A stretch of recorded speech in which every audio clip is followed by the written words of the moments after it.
Can I just say thank you very much, first of all, for the invitation to join you today. I'm delighted to say I'm going to stay for the whole morning. I'm kind of looking forward to hearing what people have to say and to joining your conversations. I think far too often Pro-Vice-Chancellors don't actually get to talk to the people that do the teaching, and that's not the sort of person I am. So you will see me a lot at these sort of events, and I encourage you to get in touch with me, tell me what's on your mind, tell me about your ideas. I kind of want to know about them, all right? What Gina asked me to say a few words just at the start to try and help set the scene. I kind of tell people that I've got the weirdest job title on earth. Pro-Vice-Chancellor, Learning Transformations. I jokingly said in my interview that I applied for the job because I really wanted to find out what on earth it was.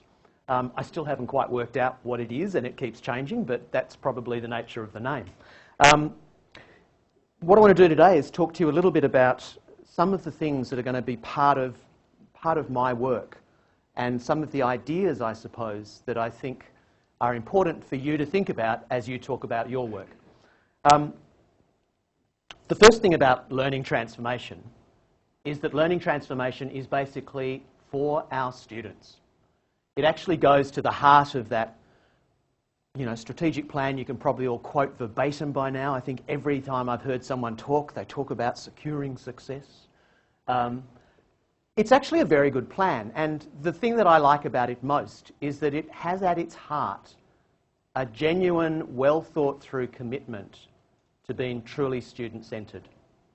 And I think a lot of people don't actually understand what student-centred means yet. There are a lot of conversations I have which start out with someone saying to me, why should I just do what the students want? And I have to say gently, that's actually not what student-centred means. But sometimes when you scratch the surface, that's the idea that people have in their heads. So there's a bit of work to do about that. And some of my work is about trying to build that vision for what learning will be at this university. And there's kind of three things that really drive me, I suppose. The first is that I want us to be known for what we do. It's all very well if we do it and we think we're doing a great job, but it's incredibly important that the community around us understands the work that we are doing. So some of that is about being very public and very open about the work that we do. And I think that's good because I think it will mean we get recognition for it as well. The first of the three things that sort of runs through my daily thinking is the idea of a distinctively Western Sydney student-centred experience. And that's important because our students are not the same as students from other universities. They're different. They bring incredible strengths in terms of their connections to their community. They bring a commitment to working with each other that I have not seen in students at the other university I used to work in for many, many years. They bring a diversity of knowledges, a diversity of ideas, and those are actually strengths. And we have to stop talking about them as weaknesses. Because too often we talk about our students as if they bring this deficit ball and chain with them, instead of actually looking at the great strengths that they do bring. So there's something about our distinctively Western Sydney students. We need to actually do what this university was set up to do, which was to provide a genuinely transformative opportunity for those with the potential to succeed. You will have all seen the debates around ATAR and the stories about, slipping standards, etc., etc.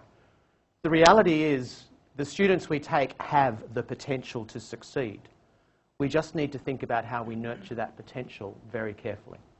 So there is some work to do about providing that, but we also know that our students, when they do leave this university, they leave transformed. They're often first-in-family students. They leave with a potential to have a very different life that they would have had if they hadn't come to university. They think differently, they act differently, they will care for us in our dotage differently. And that's kind of important because they are the custodians of the mess of a society we've left them. So I think there's a really important piece there. And that kind of leads into the last one, which we need to provide an education that actually meets the needs of our students and our society. This is kind of what my own research is about. My own research is around the ability of an education at university to meet the needs of the future. the idea about what is it about the nature of work in the future and life in the future, life today actually, that we have to educate for. And that's around a whole range of things that I think are fascinating, but they're a fundamental challenge to the way we teach. So, unpacking those things kind of leads nicely into the idea of designing learning experiences. And these showcases are very much around you sharing some of your ideas about designing for learning. And I think learning is a fantastically creative design process. We need to do justice to it. You can talk about our students' needs in terms of a whole range of things, but there are three big ones that jump out for me. The first is the idea of our students need to leave us very future-focused. That's about being creative, being inquiry-led, knowing how to think across new disciplines, different disciplines, being able to solve problems that we haven't even imagined using strategies and techniques that we haven't yet taught them about. They need to really think quite differently and quite future-looking. I really believe that we have to be very careful about our commitment to local and global citizenship, because the place that we live is a very fragile place. We need to think about the ability of our students to communicate across some of the major cultural divides that exist within our society. And they don't exist anywhere in more sort of large print than they do in Western Sydney. You know, we are the most amazingly diverse cultural space, but we're also the place that is changing incredibly rapidly. Put those two things together, we need very careful local custodians, stewards of our society. They need a range of things. I think we really need to put cultural competence, that idea in the broadest term, at the heart of what our students learn.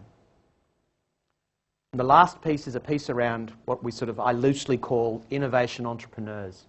And this is about being resilient. It's about being able to cope with the knocks. It's about being able to take risks. It's about being able to think using the tools of technology. It's about being a leader, but also having practical skills. That innovation entrepreneurship piece is such an important piece of today's workforce. You kind of take those things as the guiding lights that we try to want to head towards. It kind of necessitates we think about the path towards that a little bit differently. And the path towards that is about curriculum. That's what I think of that. And curriculum in the broadest sense of the word, not just what happens in classes, but what happens between classes, on the way to class, after class, in the society around this university, at home. It's a very broad notion. And those 6 things are some of the key things that I would like to see part of every student's experience in the future. So my term of office is 5 years. In 5 years' time, I want to put my hand on my heart and say students at Western Sydney University have these sorts of experiences of learning. So the heart of it to me is this idea of what I call integrative internships, which is not just the familiar way we think about work-integrated learning at present. It's a bit broader. It's about letting students learn through that immersive experience of being part of work, part of community, but also part of research. We are a university. We offer the most amazing potential for students to engage in our research activities from the moment they enter this university. Some of the best pieces of curriculum work I've seen in America are where first-year students do a university-wide research project in their first week of being at the university. What they do is they collect the data for it. But they suddenly learn to ask questions, they learn how people think at universities, and they go into their second week of lectures quite different to their students down the road that simply get taught and told for the first week. Something about mind setting that we need to think about.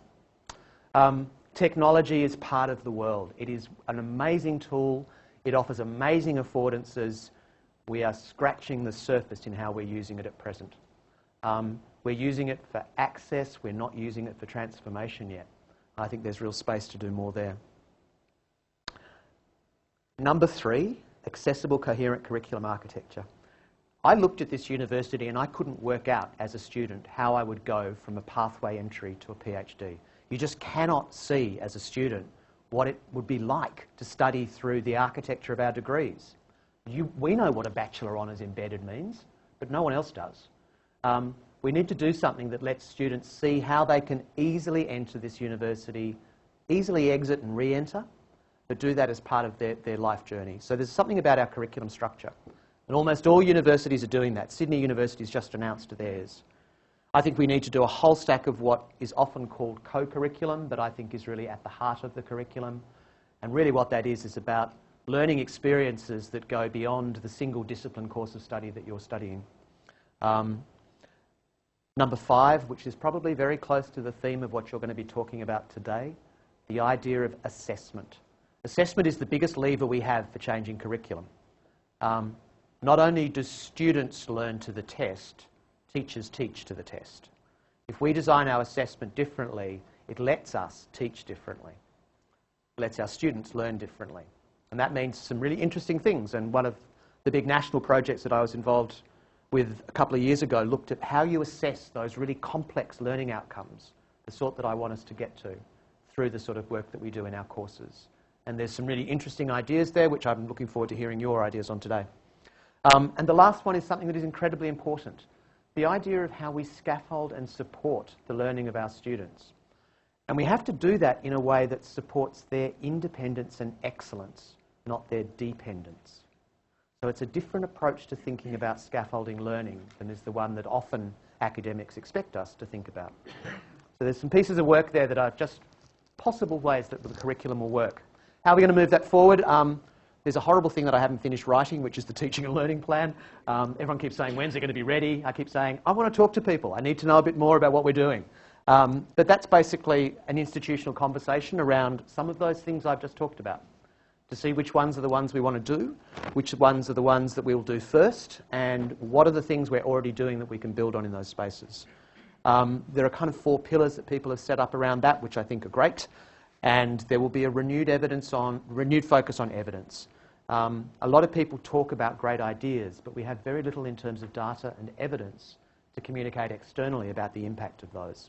So everybody who works in my portfolio is going to get used to the idea of evidence. How do we know that these Blending for Learning showcases lead to an improvement in the quality of our students' learning at this university? I want to be able to say that. So what else is going on? Some of the things already in train. The university's got a big assessment review. I thought that might be something for you to think about, given your conversations are often about assessment today. We've got some amazing new learning spaces coming online. And Gina's team in particular have been working with the School of Business at present to think about how we can make best use of those. There is some great potential in there. And some of the challenges that are coming up in those spaces are around assessment. Look out for the Designing for Learning forums like today. They're a great opportunity to get to talk to your colleagues. There are 4 DAP forums that we've kind of opened the doors a bit to this year. If you're interested in these, the DAPs in your school can tell you about them, and you're welcome to come along. We had one on the misconduct rule recently. We've got one on assessment coming up, which would be a good one to get involved with, the people today. One on academic integrity, the development of it, not the catching of those that don't have it. And one on academic literacy, again, the development of it, not the failing of students who don't yet have it. And across our portfolio in particular, there should be a range of different types of professional learning opportunities that will come online. Some of the things to look out for this year. The thing I'd like to close by saying, though, is it's great that you are here, and it's great that you're here because that means you are involved in those conversations already. I'd like you to stay involved, keep in touch with each other, and keep in touch with me. All right? Thanks. I'll stop there. Does anyone have any questions they'd like to ask Simon? And I'm very happy just to chat afterwards. It's always hard to go, oh, I want to ask about that. I think that's a stupid idea. And it's fun. You can say that to me, okay? I usually chuck it, yeah, no, well, that's a bit yes ministerish. There's usually one that's in there that's really a bit weird and way out that I put in there just to test. Heads up. All right. Any questions? No? All right. Catch me up so on much. Wednesday. My pleasure. Thanks so much.